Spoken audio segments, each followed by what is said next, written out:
Okay, so this second recording here is just going to be kind of picking up where we left off. And pretty much up to this point, everything has just been about material presets, masking them out in the right spot, using our paint layers, like the polygon fill, to select different UV shells so the materials appear in the right spot. I think you guys probably feel okay about that so far. But the fun stuff is when you start breaking things up and adding a lot more detail to it. So it doesn't really matter which part you want to start with, whether it's like the leather or the fabric. Which area do you guys kind of want to maybe focus on more today, like out of those two sections? Like if we wanted to start adding like stains and edge detail. Yeah. That's pretty like crazy looking, right? There's a lot of stuff going on here. And the color is quite a bit different. And you guys might kind of remember when I was doing this in the lecture room, how this particular material I chose, I couldn't even change the color. It was like, well, that's just the way it is. Can't modify it. But thankfully, like even if you find a material preset where they don't have built-in color options, it's not like you can't change the color. We just have to go about it a different way. So I'll show you that. I'm going to do most of my work, I think, on the fabric, but pretty much everything we do to the fabric, the concepts can be applied to the leather.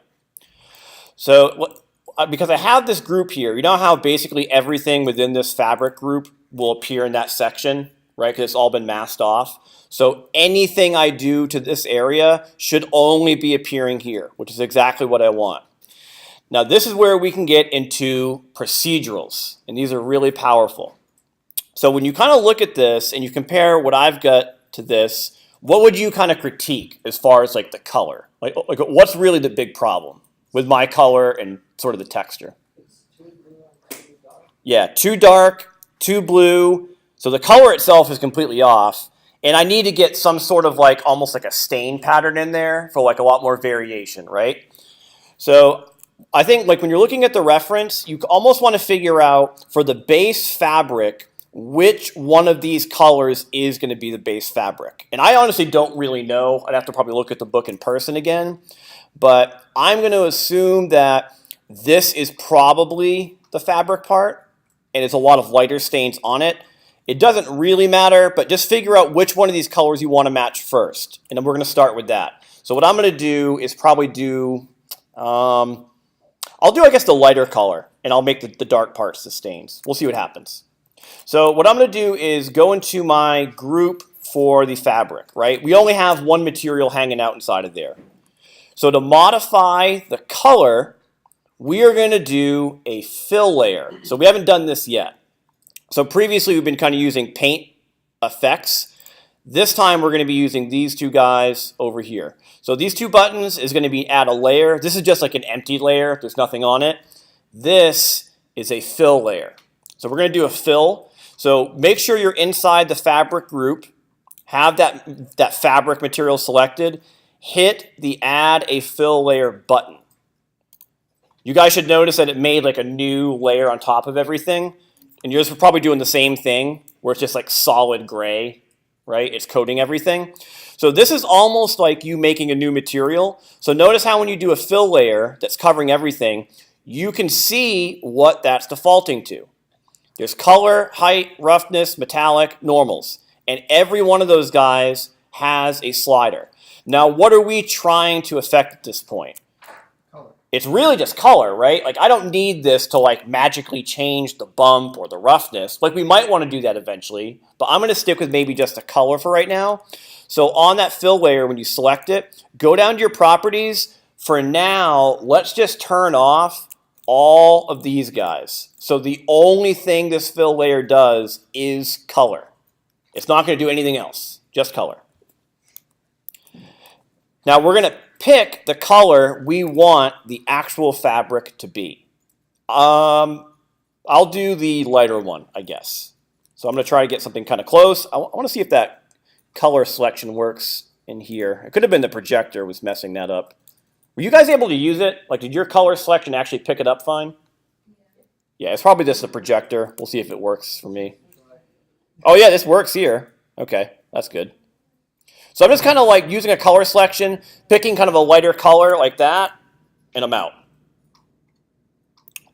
Now, it's not looking good because this is just a solid color covering everything, right? I want to change the color of the material beneath it. This is just like a coat of paint that's completely smothering it.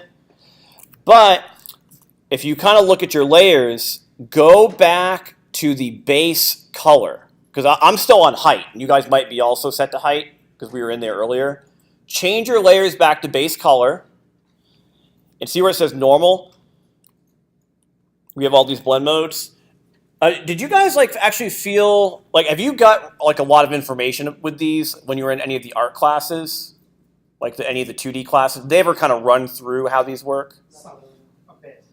I'm sure most of you kind of did like what I would typically do, which is just click through them randomly until something looks correct. Yeah. Yeah, that's how we all use blend modes. I'm not going to get into the math behind all of these. If you guys are bored, you can look this up. But there are a couple really useful ones that I do quite a bit.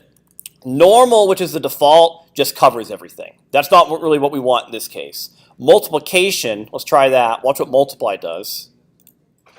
So, and if you ever want to see it, turn the layer on and off. So what's multiplying do? It's taking the color, and you see how it's almost tinting it, making it like a darker version of it based on that color? So it's getting darker. That's not what I want. Let's look at another one. Here's add. Add is making it lighter based on that color. It's adding information. Way down at the bottom, though, if you kind of keep scrolling, you're going to see this little section where it's called tint, saturation, color, value. These are super, super powerful for color correction. So if you change this to color, watch what happens. And I'm going to turn that layer on and off. See how it is literally changing the color to that color we picked? So let me do that again. This was just a fill layer with only color. I color picked the lighter tone over here. And then on the fill layer, we're going to the base color and changing that to a color blend mode. So what it's doing is when you do that, it will take whatever layers beneath it and auto change the color to match whatever you put on that fill layer. So it's just like a really quick fix. Make this material that color.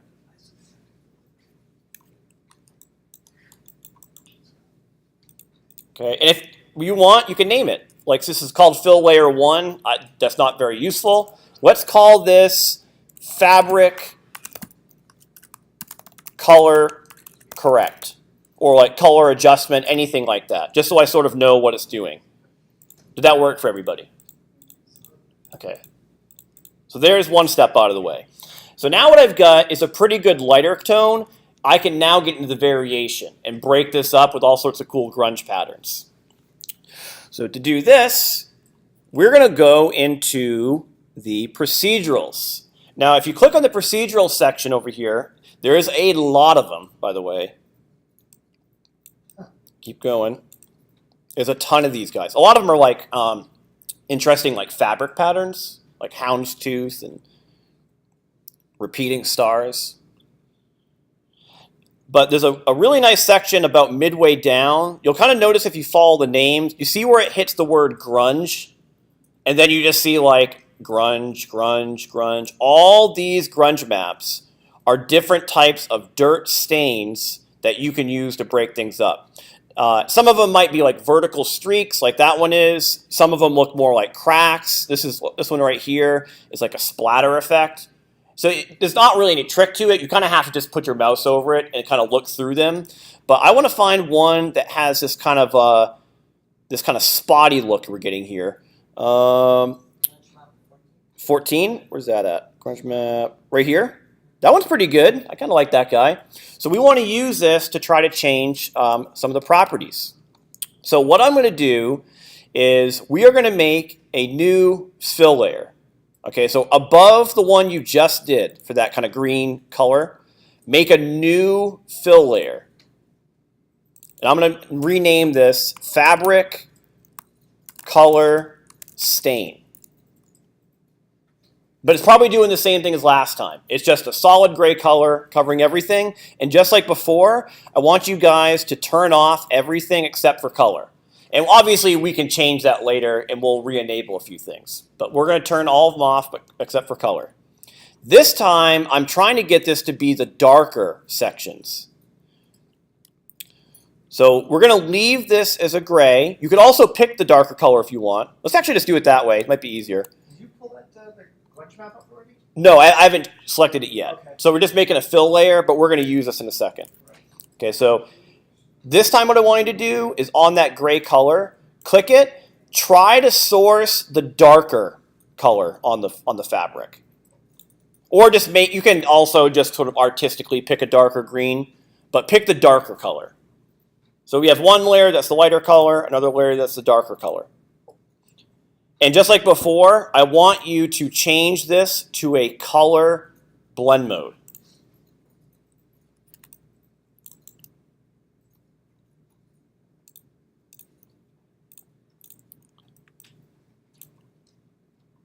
Actually, let's not do color, because see how when I do that, it's actually mine's going lighter. Let me try multiply. I'm going to go to a mult, and that's quite a bit darker. I'm going to just go to the color and make it a little bit lighter. See how with multiplication, if the color is lighter, it's almost like affecting the intensity of it. So this is on a mult layer. Multiplication is like intensity. And I'm just making that color kind of lighter and darker. I'm not even really using the green anymore. It's just a gray. So it's kind of doing this. Now, the trick with this thing is when you make like these two different color layers like this, what I want to do is break up that darker one with that procedural, so it's kind of in different areas. So how do we do that? Well, this thing is basically just like a mask, right? It's like a black and white alpha. So I want to put a mask on this new layer we just did for the multiply. So on this guy, select that new layer we did, go up here and make a black mask, just like we were doing for the groups. Put a black mask on this darker layer for multiply. And what happened? It disappeared, just like before. Click on the mask, so you're selecting it. Go up here to your effects. This time we're not doing a paint layer. Because remember, painting is like you manually selecting areas or painting with a brush. That's not what we're doing this time. We just want to slap a procedural on there until it looks good. That is accomplished with a fill. So select your mask, go up here, pick add fill. You'll see it just like before, it drops this little fill layer in the mask. And look at the settings on the fill. So see how in this one there's not brush settings? It's just like wants you to do something with this grayscale. It's just a uniform color. This is the alpha. You can drag any of these procedurals on that box right there. So I think we said we're going to try 14, right? Let's give it a shot. Drag grunge map 14, or any of them, whatever you want. Drag it to that box where it says grayscale. You'll see it kind of snaps into place. Look at what's happening with the book. And you can turn off that layer if you want to see it. Is that working for everybody? Now on the procedural, if you look at it, when you drop this in here, notice all these attributes popped up. Play around with them. You can rotate, you can scale it. There's seed values on some of these. If you hit that random seed, I don't know if this one has it built into it. Yep. Every time I hit random seed, watch the book. These are randomized different textures. So even that one procedural has like almost an infinite variety. You can kind of click through them until you kind of find one you like. Like maybe that one's kind of cool.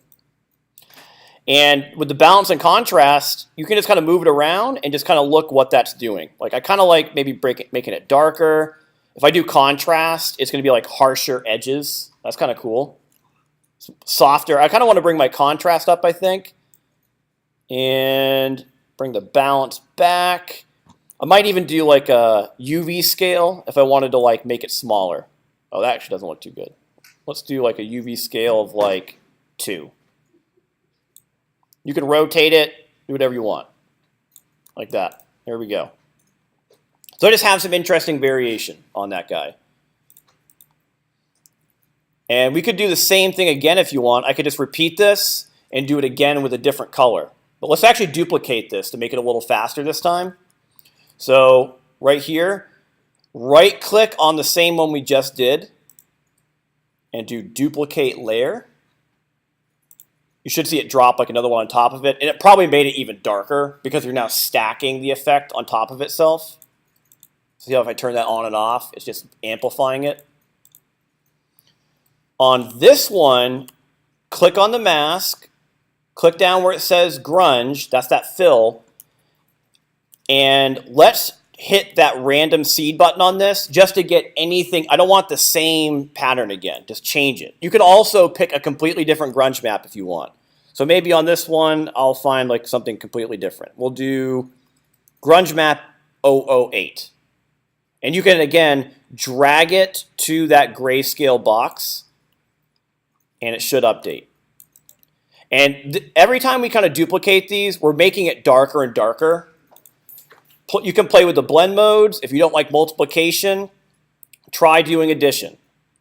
You can fade them out too. So if you pick addition and you don't like it, remember you can still change the color. Under each blend mode, there's also an opacity slider. You can fade the opacity out.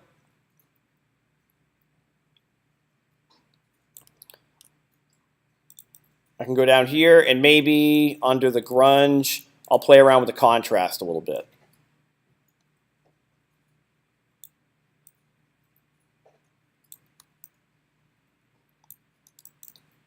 And we're getting there.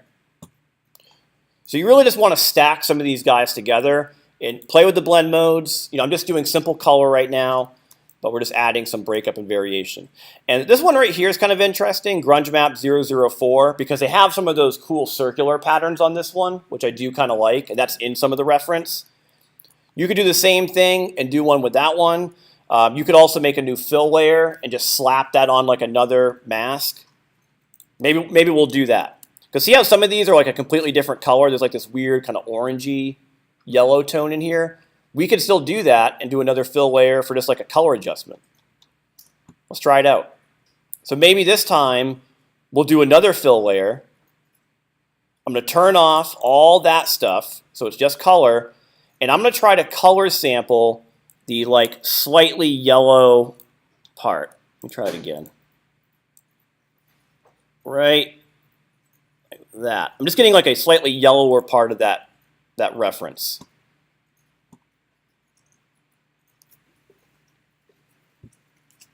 But you can imagine like to do like these really kind of complicated textures, how many of these guys you'd stack together. Like there could be dozens of these guys all chaining to get the right type of texture.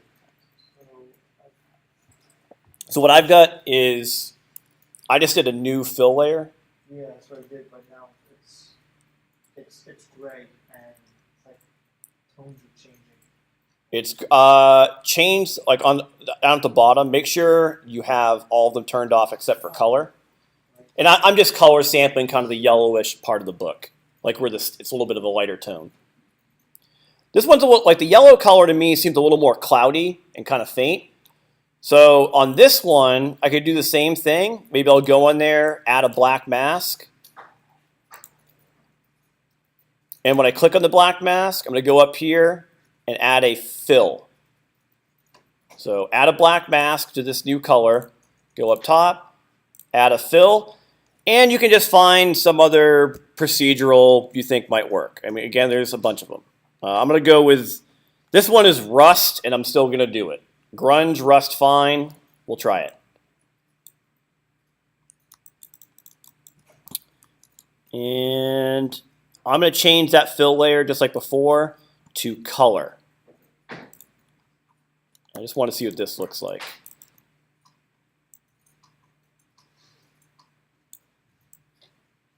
There we go. I'm kind of moving like my balance and my contrast and just trying to get some interesting staining effects where it's like slightly discolored.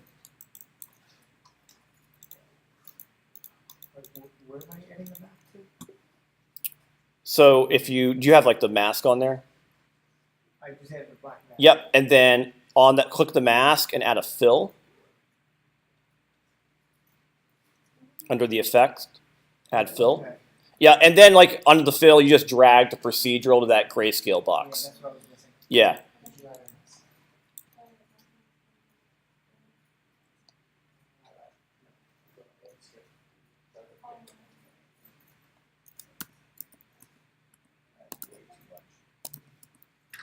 I added the spots, so I did a second fill. Yep. I added the box and then the bot mouse and then I did the fill or up and then I dragged this here. Maybe not, it's not working.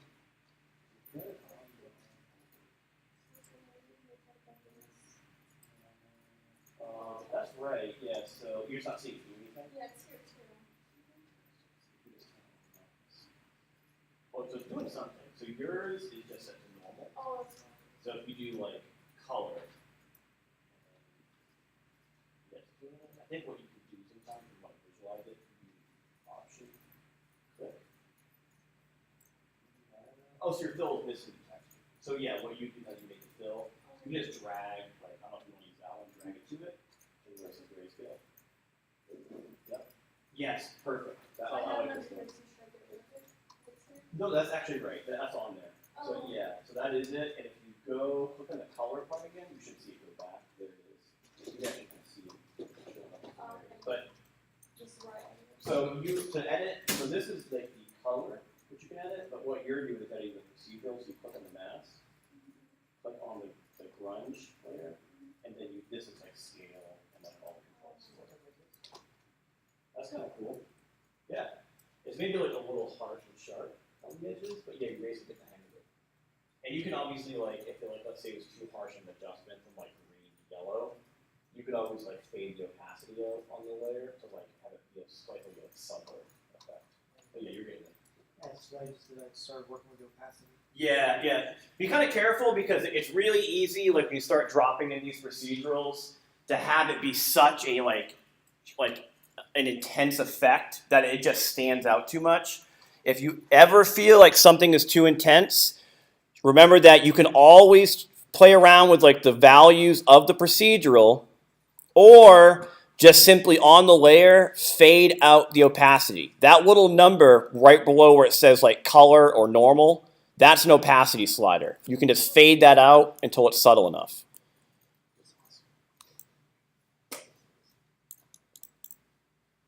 So even though it's like not 100% accurate, if you just kind of look at like even what I've got compared to the book, like that sort of is feeling like it's kind of turning into it. I think like my light values are not quite there. I need like lighter tones in mine, but I'm still pretty happy with kind of where we're going. Now there's also a couple other things we could do that would really sort of help out. So you know how like the whole time we've been doing these staining effects, it's just pretty much been color? Watch what happens when you go through the material properties. Like actually, hold shift and right click, move the light around. Just can you guys kind of see like what the light's doing to the fabric, which is not much at all? Yeah. It's like because the fabric is really rough. There's hardly any specularity. It's almost like the leather, like when you look at the leather, see how that just looks way too clean? Like that seems unrealistic. So just like we've been changing color properties, you can change the roughness. We could make that leather have dry patches, cracked areas. I could make the fabric where some areas are kind of wet, like if there was a stain. We could totally do that.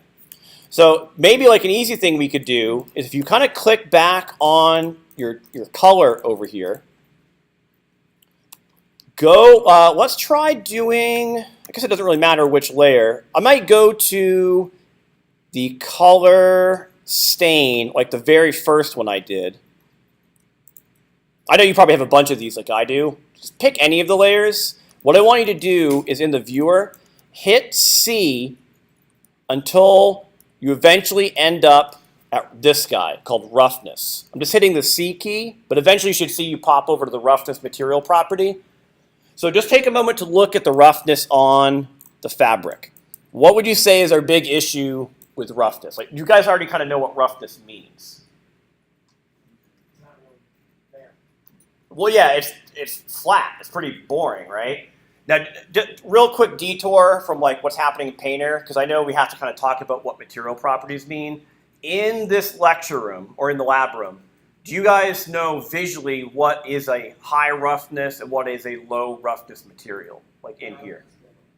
Right. Yeah, the carpet is High roughness. Awesome. So you guys already know that. So high roughness just means it's very coarse, it's very gritty, and really when you look at it, it almost looks like a matte kind of material. It's basic shader. Yes. So like almost like the Maya default Lambert is kind of a good thing for like high roughness. But most things have variation. Like even the whiteboard, if you kind of like, you guys are probably seeing reflections of the lights on the whiteboard. If you kind of move your head around and watch the way the reflections move, you'll probably see there's like little wavy patterns to it, little smudgy details. They're subtle, but we want to add that breakup to this roughness. It should not be that perfect, especially with the amount of grunge and stuff that's hit the fabric at this point. It should be looking way different. We just want to break it up. So to do that, if I go to this first layer I did, remember that we turned off all those material properties. Turn on roughness for any of the layers. Just hit the rough button. That is going to give you a slider. Look at what happened to my roughness when I did that. So let me turn it off. It was flat. As soon as I turn the roughness on, and I'm clicking on the color of any of those layers, hit rough, you now have a roughness slider. And you can tell that layer how high or low the roughness should be. So let's actually make it really extreme. This is not a good idea. Bring the roughness down really low until you get some like darker color. And again, like I'm hitting C until you see the roughness material. But if I go back to M and look at it, do that shift right click again and look what's happening with the highlight. Oh, I bet some of these are overlapping. Let me see. Can you guys see the breakup? It's subtle. Like back here, if I kind of move the camera to perspective, yeah, see what mine's doing? There's like patches on the fabric that look almost wet because that's low roughness. Now I pushed mine way too far. That doesn't even look like fabric anymore. So I'm going to bring mine up. And I can even look at the roughness map and just kind of figure out how much variation I want. And you can do that for any one of these guys. I could go to the next layer. Maybe this is a roughness and that is a slightly different color. And if you ever want to change the blend mode, you can go to roughness and fade out the roughness blending. I can go to this guy, go and fade out the roughness blending. Like all of these guys have their own blends. So this is like my yellow stain. I'm under roughness. I can fade that, add roughness, and I'm just trying to create breakup. So even my roughness map has a lot of variation. So now if I shift right click, it just is, I can see a little bit of detail changing. This would look a lot better on the leather because that's a lot more reflective. Okay. Let's try doing a couple stains maybe for the paper. We'll try that out. So I'm going to close that. I'm going to find the paper group. And we'll just do something kind of simple with this. We'll just add like a very generic kind of like dirt stain to it. But let's try this like a different way. Let's do it by trying to layer dirt physically over the paper. Because all I was doing before is just like making a procedural and just kind of seeing what happens. What I'm going to do is go into the paper group. And you guys probably have that one material hanging out, like mine's wood rough. Go into your materials on the shelf. Find anything you think would work for dirt. And you can't type in dirt and find something. But you can probably find some that you could still work with. Like concrete's pretty good. Concrete simple. Concrete dusty. Oh man, look at that guy. That should be fine. If we wanted to, we could take even like one of these guys and layer that. I know it's concrete, so it doesn't make a whole lot of sense, but we can still use it just to add this sort of overall variation to the paper if we wanted to. I'll try it out and see what happens. If we don't like it, we'll delete it. So I'm going to drag the concrete bare and just put that in the group so it's above the wood material. It now looks like weird lines of paper that have the color of concrete. That's amazing. But if you click on the material, remember you can pick what properties you want. I just kind of want to get some maybe roughness and color variation. So I'm going to turn off height, turn off metal, and let's just kind of fade out the color a little bit.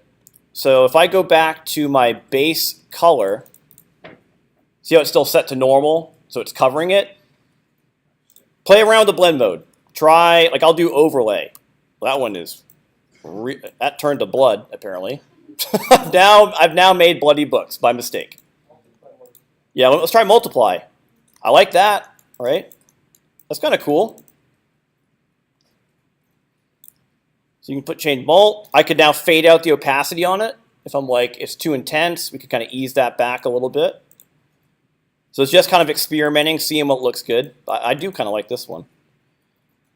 What else do we have in here for this guy? This one doesn't have a whole lot of control. Hue, luminosity, that doesn't really matter.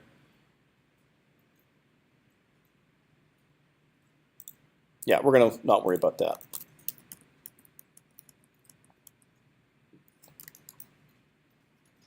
I think I'm also going to scale this one a little bit. We'll do like a UV scale of like 1.5. But that's overall not too bad. I'm kind of digging that. So I've kind of noticed that a couple of you guys have been trying to get some of the gold trim on like the side of the book. Like you've kind of been moving ahead a little bit. That part is going to be fairly challenging because you probably noticed there's some really specific details on there. Now, when we're grading this, because I've gone through this and I know how long this took me, I am not expecting you guys to have every single curve the right way. Like, I don't expect you to count the waves. Now, if you do get that done, like, I'm going to be raining bonus points all over this grade sheet. But, like, I don't really need you guys to count the waves and figure out how to make this perfectly. Even if the font's a little different, not a big deal. We're just really playing around with stuff, and I kind of want you guys just to see how close you can get. So let's just try creating one section right here. One piece. Okay? I'm going to do just one part. So the first thing is, when you do this, think about where that would affect. In my grouping, that's part of the leather, right? All that text and indentation stuff is on the leather. So I'm going to go over here, under leather, and what I'm going to do is first create that kind of like rectangular shape where it's that darker gray leather, and then we're going to add the trim around it. So let's just get that square, darker color first. So open up the leather folder. How can I make that leather darker? Just based on things we've already done. I could do a fill, right? Pick a color, but what's the shape going to be? Because it's not a procedural. I just need like a square pattern, right? So let's try this out. Go in the group, make your fill layer. We're going to make a fill layer again. And just like before, it covers everything. Mine actually popped out of the group. Let me drop that in the group again and put it above the leather. Yeah, be careful about that, because depending on what layer you're on, when you make something, you kind of have to possibly move the layer around just in case it appeared in the wrong spot. But I have it in the group, but above the leather. And I'm going to name this leather, I don't know, dark, square, whatever. And down here, when you click on the material, what properties do we need? We need color, right? Maybe height. That's actually a good one on this, because that part, it's hard to see in the reference, that darker area is actually indented just a little bit. So let's try this out. We're going to do color and height on this guy.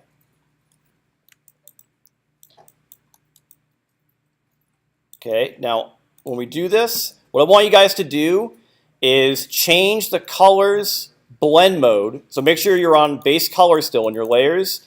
Change the blend mode to multiply. You guys should notice that it is now making the leather darker. It's kind of hard to see in my projector because the projector is really dark. You can kind of see that. And depending on what you put the base color to, because it's that little color slider down there, the intensity of that determines how bright or dark it's going to be. So if it's white, it's not doing anything. If it's black, it's actually multiplying it to black. It's very, very dark. I'll keep mine kind of in the middle. Now, on the height, we want to go down, right? I want to push in. Let me actually make this a little brighter because you can't see this on the projector. There we go. I'm just blowing out my viewer. Okay. See how I'm like moving the height for this thing? And the only thing changing is the gold. I can see this weird issue going on with the gold trim. Because you want to go to your height blend modes. It keeps adding height data together. I just want to replace it with something new. You're going to be fighting this the whole month. But go to your height, put this to normal. And if you move it down, actually, we have to add a mask to it. You probably can't, we're not going to see the shape yet. If you want, just like put the height to something negative, like negative 0.2. As soon as we put a mask on it, you should see the shape.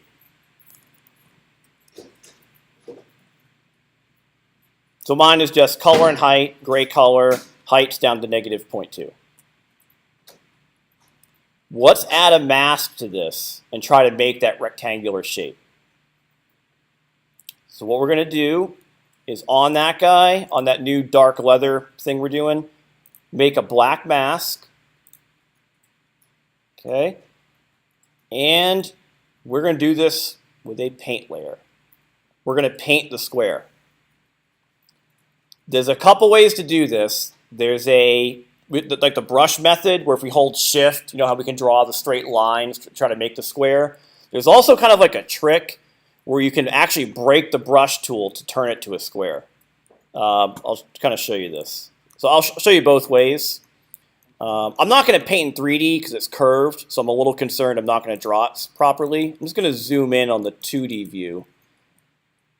So if you hit paint, go to your brush, and we want to paint white. I'm just going to bring the brush up. Just try painting anywhere on like the mask, and like paint anywhere in the surface and just see if you see it show up. Like you guys see in this? Like I'm painting, mine's actually popping out.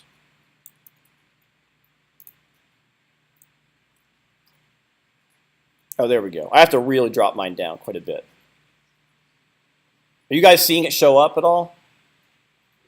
It should be. So if mine happened to be popping outward, I was just kind of looking at it, it didn't feel right. What I did is I clicked back on the color to look at the material, and I had to drop the height down lower because I think the leather must be set to a low value, so I had to drop it below what it was set to on the leather. But if you move the height around, you should see it kind of pushing in and out. I'm going to go just a little bit in, like that. I'm just doing this to kind of see what the hell's happening. But now, once you do that, I'm going to erase all this and try doing this square again. If you ever want to remove something from a mask, I don't know if you guys noticed there's an eraser right below the paintbrush. So like I drew a bunch of stuff I don't want. You could click on the paint, go to eraser, and just get rid of it. Well, let me try doing this again with a real brush. So brush, and I don't know exactly where it needs to be. I'm not going to spend a whole lot of time figuring that out, but I'm going to try to draw the square. Let's see, look at the reference. Went a little too far down.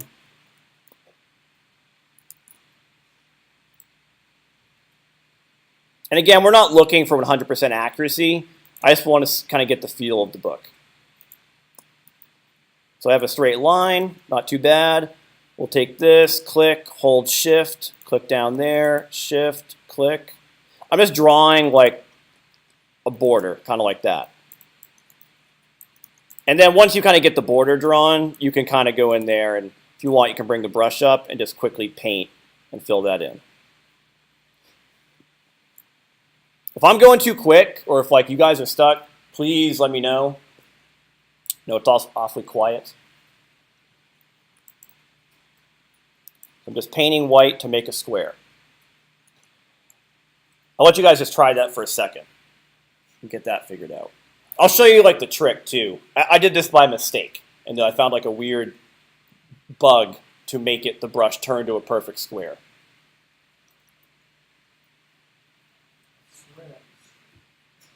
Weird bug to turn to a square.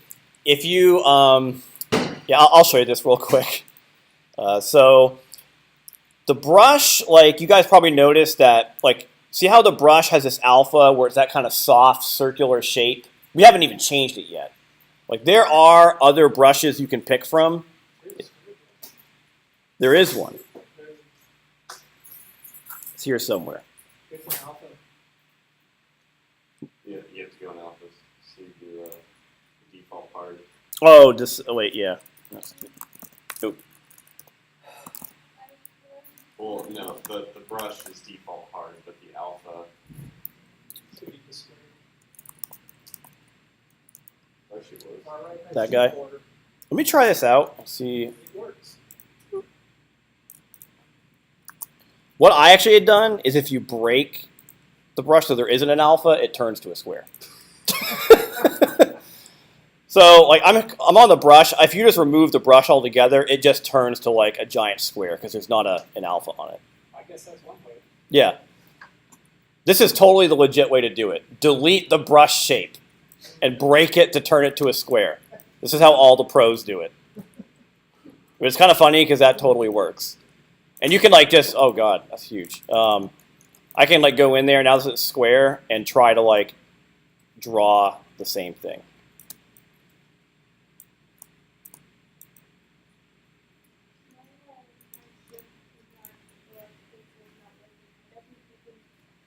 Yeah.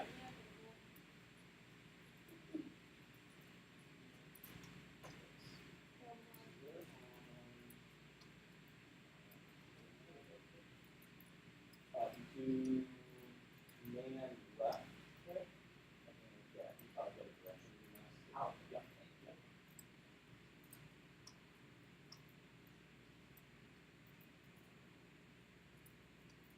Is it even drawn at all? Oh, it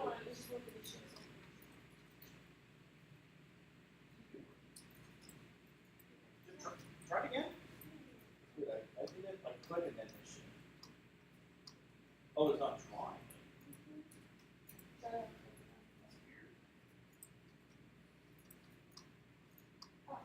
weird. Did you like do a second click maybe? Yeah, let's try it again. Click. Somewhere to start point. It's like on Click, this hold part of the shift, brush. It's like, you know what, that's just to stay on the screen. Oops. Click, hold shift. You can release the mouse and click. Basically, you just click once to set the point. It's a little weird. Click, release your mouse, hold shift. Yeah. It's really, I wish they could fix that. It's kind of stupid. Is this because the jitters off that you either click and drag? Yes, there's like a spacing. Part of that is jitter. I even tried that shift and click in two spots. It could be spacing. Weird how yours jump so much. Sometimes spacing will affect it. It'll take a little experimenting with that. I had the same problem when I was doing it, where the brush was jumping a little erratically. So I'm not really going for 100% accuracy here. I'm just drawing some little squares. Maybe we can put some text in here. Does the text have to be the exact text it's already? No, I mean I did when I did it for my example, but I'm fine if you guys want to change it up a little bit. If you want to do like a different name, that's cool with me. I'll just be excited to see any text.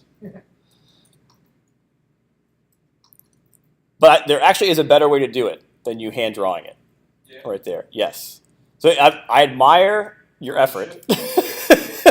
I can imagine you like hand drawing that. It's actually kind of funny because you're almost making like, it looks like a children's book now. You can Like, I'm gonna call it the Library of Awesome. I can see that that's very fitting for what you've got.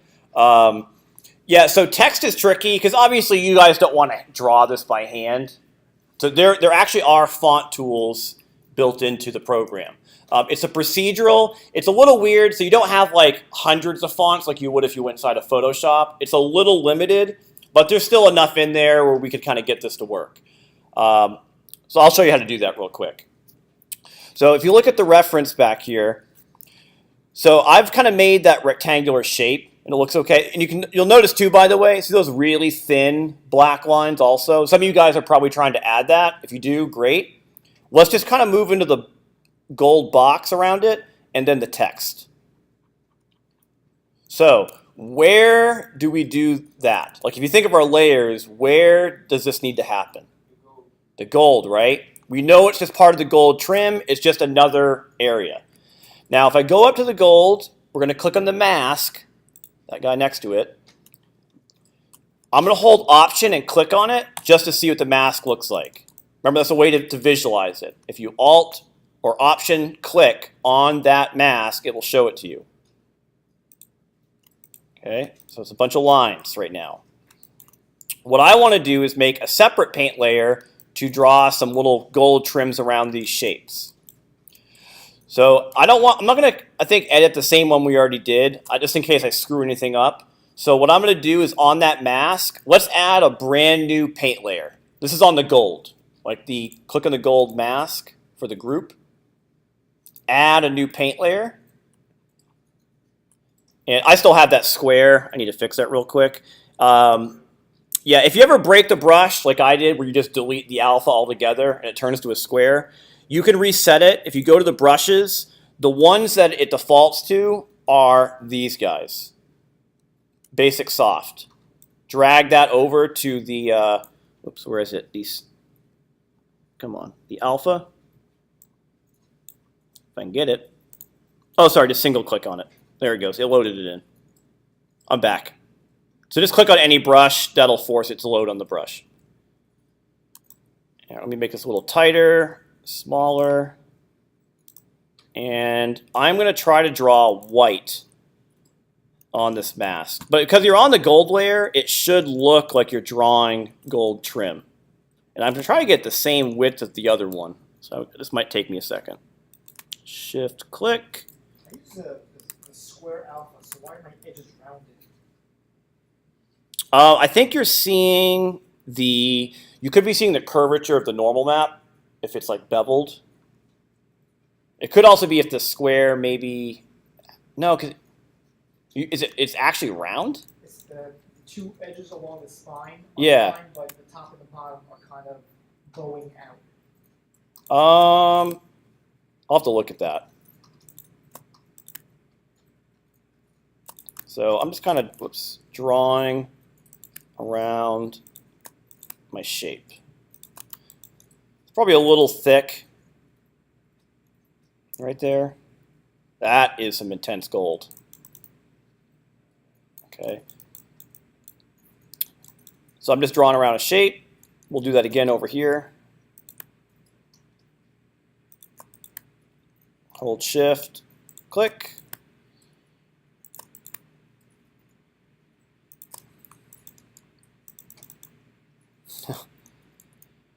That square is a little wonky.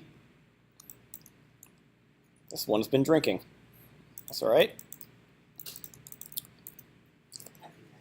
Yes, that's right. It's only happy accidents in this lab.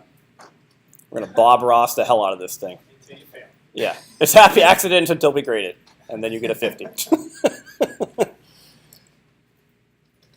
All right. So some of you guys probably want to get that text in here. So to do text, what you got to do is you're going to go into the alphas. Go into your alphas. And I'm going to make a whole new, let's actually do a whole new paint layer again like we did before. So on that mask, I'm going to make another paint effect. So this one right here was just my gold trim. I'm adding a brand new one. I'm going to actually, let's call this text. It's a paint layer. We're getting crazy, We're naming our paint layers to text. Wait, you added a new fill layer then? It's a new paint layer for the mask on the gold. Yeah, so click on your gold group, click on the mask, add a paint layer, paint effect. Yep. That's how wild we get here. We show you guys how to use text tools. Okay. But just make a new paint layer, and what you're looking for is go into your alphas on the shelf. Yep. So these are actually kind of cool. So you know how brushes, when you use those, are basically like you picking like kind of a different pattern you can just like paint on a surface. This is a little different. It's like a brush, but it's almost like you just stamping like an image on something. What you're going to do though is on the search box under alpha, type in font, and you'll see all the options we've got. And again, you can't pick any font. You can kind of only work with what Painter gives you. There are ways to get other fonts in here, but that's a lot more work, and we're not going to get into that. Let's just try to find one that kind of matches. I don't remember which one I did. It's kind of like almost like a Times New Roman sort of look to it. I'm just going to click through these. Some of these are kind of cool. Baskerville? Where is it?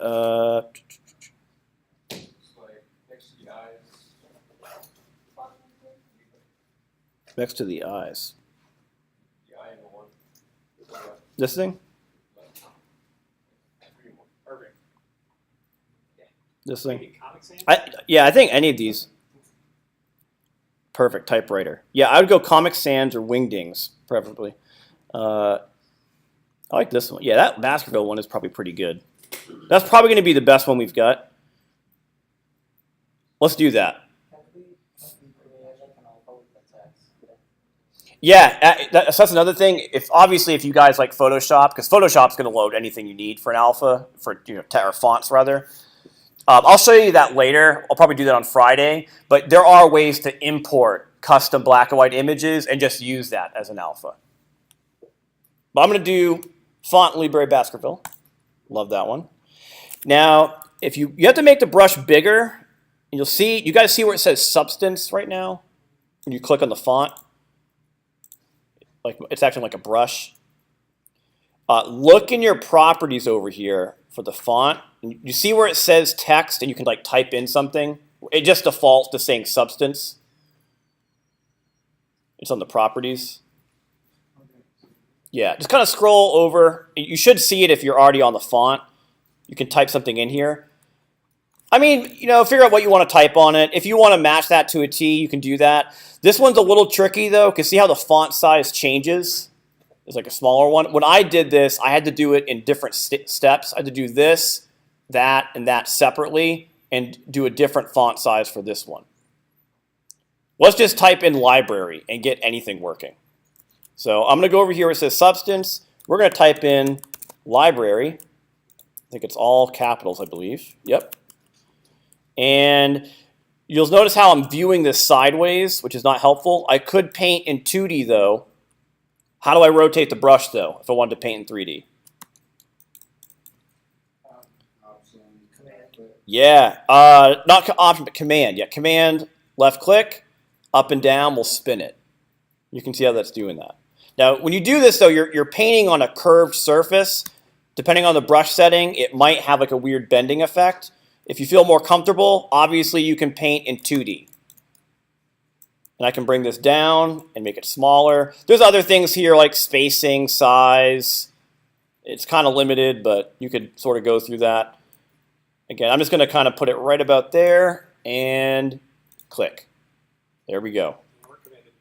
Yep, it's on now. That is really beveled. Good Lord.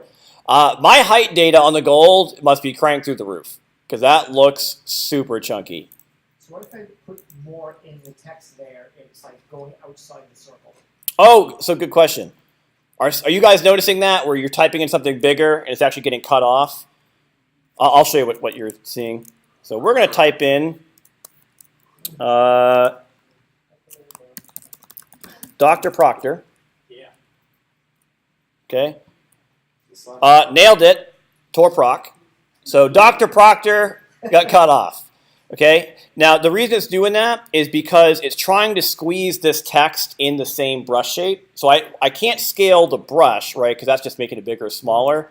You need to change the size. So you have to kind of move it down, and you'll see as you bring it down, more of that comes into view. Until I have Dr. Proctor. We're going to stick with this. This is much more exciting than library. And then you can scale the brush. Yeah, totally. Then you can scale the brush. But yeah, size will kind of shrink the text down until it is completely visible within that circular brush shape. Then you can just click and paste it. And I need to go back to my material. Like this gold height must be cranked way too high. I don't think it was that bad earlier. Something happened. I just didn't like saying that. Yeah. I appreciate that.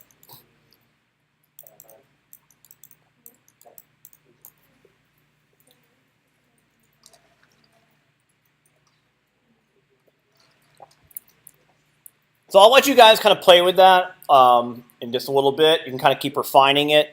Obviously, you can delete it if you're not happy with it, start it over. But I think you guys kind of get the general idea for that. All right, a couple more things I want to show you guys before I have to take off here. I want to show you a generator to break up the leather so it's actually broken on the corners. And I want to break up the gold trim.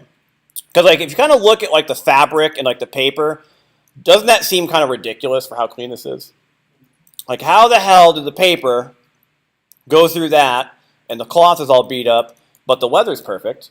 You've never seen gold trim that clean before in your life. So we want to also damage and destroy this stuff. I'll show you the gold breakup first. So what I'm going to do is let's go back to the gold group. Go to the mask. The same thing we were just currently working on. I'm going to hit Alt and click on it. So this is kind of what my mask currently looks like. And if you Option click on the mask, you'll probably see you're getting kind of the same thing, where it's just a super clean black and white looking alpha. If I wanted to break this up, I can use a procedural, because those are noise patterns. I'm going to use a procedural to eat away at that white detail to take chunks out of it. Because if I had little spotty black colors in here, wouldn't that remove the gold, right? Because it's all based on black and white. So how do we add a procedural? Do you guys remember how we did that? Fill, right? Let's go up here. Let's click on your mask. Go up to Effect. Let's make a fill. Don't panic. It turned gray. I have gold it's oh no, what happened? Don't worry about that. I'm just looking at my mask for a second. We'll fix it. So you're adding a fill effect. Click on the fill. You guys see that grayscale thing down in the properties? Go to your procedurals. And again, I don't really necessarily know what's going to work. Just kind of find some interesting grunge map that has some kind of spotty details that we're going to use to break it up. We can always delete it. We don't like it. I'm going to do...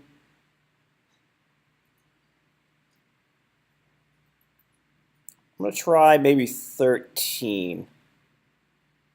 Well, actually, this one's kind of cool. Grunge Concrete Old. I'm going to try Grunge Concrete Old. This one doesn't even have a number. It's a Rebel. I'm going to just drag a procedural to that grayscale on the fill. So see what mine's doing? I lost the lines, though, right? It's just covering everything. So if I look at the material, this is what's happening right now. That's awesome. Okay. Don't worry, though. What I'm going to do here is on the grunge, if the gold is missing, it's kind of like it's either there or it isn't. So I really want this to be a very harsh pieces that are gone, not partially transparent. So I'm going to actually try to crank up my contrast a lot. And I think the pattern of this is a little bit too big. So I might play around with the UV scale, make it kind of repeat a little bit more. I could play around with the balance if I wanted to, but I'm trying to make it fairly harsh. We'll maybe try something like this. Now, the problem is this is completely covering it, right? But notice how all these masks also have blend modes.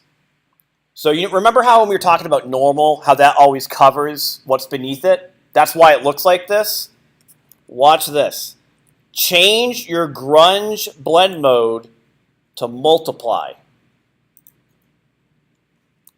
Look at what happened. Look at what's going on now. You guys should be seeing something similar to that, where when you put it to multiply, you are now seeing parts of that gold, which used to be white, they're multiplying against that grunge pattern, and there's pieces missing. It's all spotty. Now, depending on like the severity of it, you could now just like look at the gold, and if you wanted to, go back to your procedural, and maybe you want to change it a little bit. I could play with the contrast. I'm moving my balance around. You can see how that's kind of affecting where it's visible. Maybe I'll go back to my scale. You know, I could put that back to 1. But now, because it's set up, I'm just looking at it and kind of playing around with the sliders until I'm happy with it. But I do kind of like the effect we're getting. So maybe I'll do something like this. So it's a lot better than it was before. Before it was like super clean. Now at least there's some breakup to it.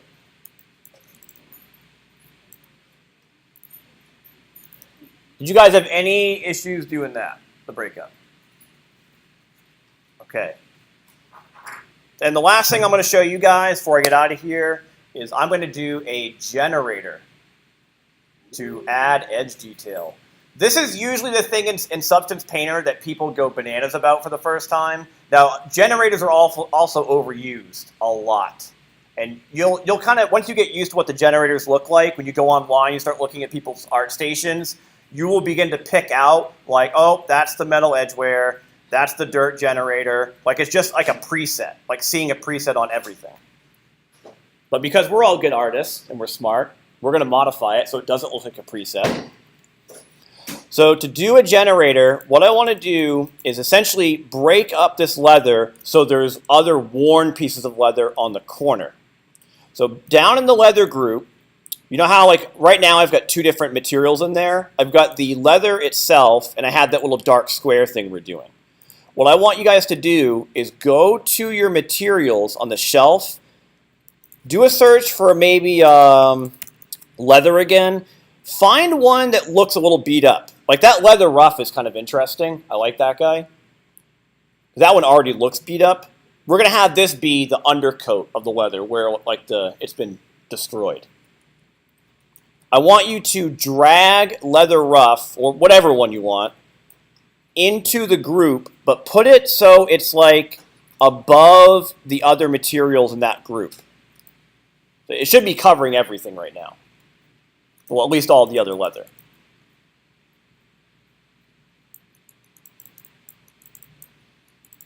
And we're done. All right, good night. See you later. So I kind of got this guy just dropped in there. And let's do the generator. Okay, so click on your material. Add a black mask to it. You're going to see that rough leather disappear again. Because black means it's not visible. So add a black mask to the material. Okay. Click on the mask. Go up to your effects again. And click on the first one. Add generator. Now, nothing's going to happen yet, but see how down here in the properties, it says generator. No generator selected. Click the button. You're going to see a new window pop up. These are the generators.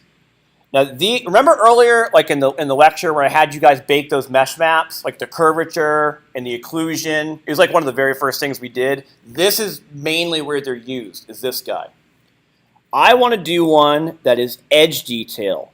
The one that actually works the best is probably metal edge wear. The dirt one's okay. What do you think, Shane? What do you want to do? I'll go metal edge. Metal edge wear? This is totally not metal, but just bear with me. Pick metal edge wear. And watch, look what happened.